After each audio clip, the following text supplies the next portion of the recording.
Daugeliu Mercedes-Benz mados savaitės Niujorke svarbiausias akcentas atrodo drabužiai, na bent nemažiau svarbus juos demonstruojantis modeliai. Viso pasaulio agentūros siunčia savo modelius į Niujorko mados savaitę. Kiekvienai merginai tenka sudalyvauti vidutiniškai 3 renginiuose per dieną. Nelengva užduotis net pačioms ištvermingiausioms. Reikia gerai išsimiegoti, sveikai maitintis, kad gerai jaustumėsi fiziškai, o tada ir moralinė savijauta bus gera. Na ir džiaugtis, linksmintis.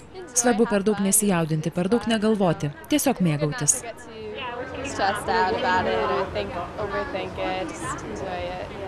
Niujorko koledžo studentai Butigen labiausiai patinka tai, kad šią savaitę yra galimybė pabendrauti su žmonėmis iš viso pasaulio. Butigen pradėjo darbą mados savaitėje nuo Mara Hoffman pristatymo. Jame modeliai stovėjo apie valandą, o žmonės vaikščiojo ir apžiūrinėjo kolekciją.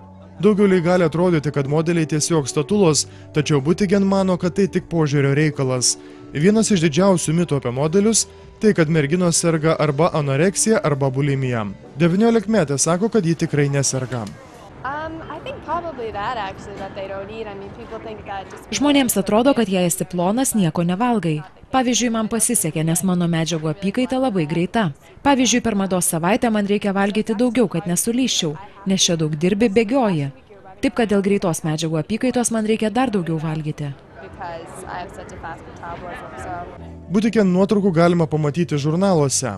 Mercedes-Benz mados savaitė Niujorke vyks vasario 10–17 dienomis.